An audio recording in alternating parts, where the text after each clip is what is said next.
Hi, welcome back. What you just heard was an example of what you're going to learn in this tutorial.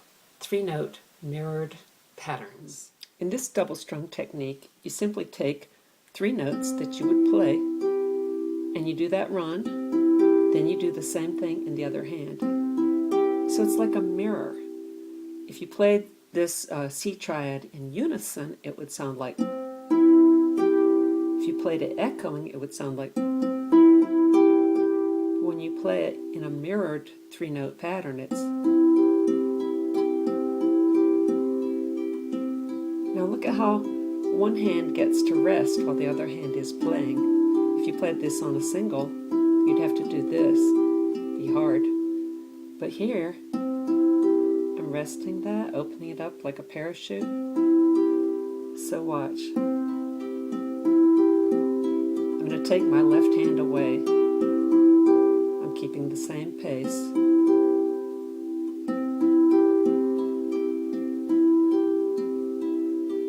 Now that's neat. So what's really beautiful is to make a progression of these mirrored 3-note patterns.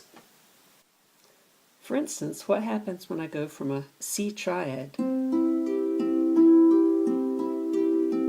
then I bring my thumb up one, so my thumb just walks up the harp one string, which is an A, came from a G to an A, and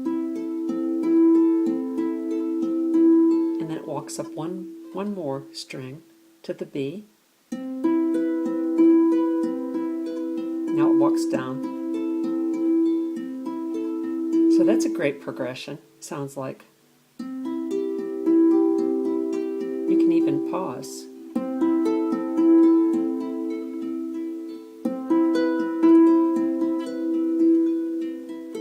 That was a happy accident.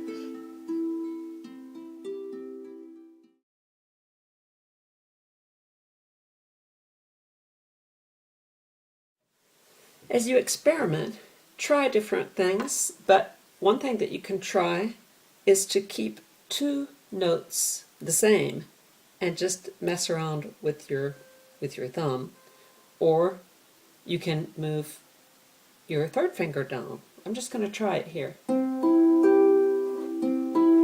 Back to the C, E, G. I'm going to drop that down to a B. That's interesting. Now I'll drop the 2nd finger down because I didn't quite like that sound. I like that. So usually, as long as you have one note the same as the 3-note pattern that you just played, usually you have a chance at it sounding good. So I'm going to keep this G, and I'm going to move the other 2 fingers. Hey, it sounded good. Or I'm going to keep this C, move my other 2 fingers up. Yeah, I like that. You don't always have to start on a triad, although that can be pretty. But you can also start by moving that center finger down one. That's beautiful. So you can keep it up at a steady pace.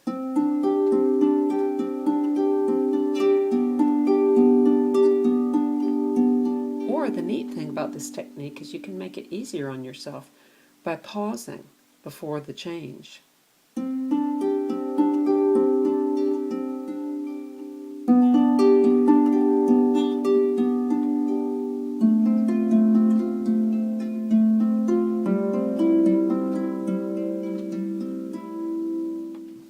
You'll figure out all sorts of things you can do with this, but one thing I like to do is to put a ground on it, a 1-5-8, and then play the pattern.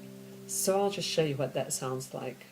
So for instance, you start with the C triad that's going to be in your right hand, then you have time to do a C1-5-8 here, and continue with your right hand while your left hand sort of recovers from that first thing.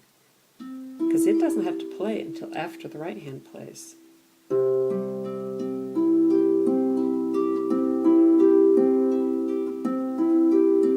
Again. So try that. We'll stop the video, and you're going to try with a C triad here, a C1-5-8, and then the right hand, left hand, right hand,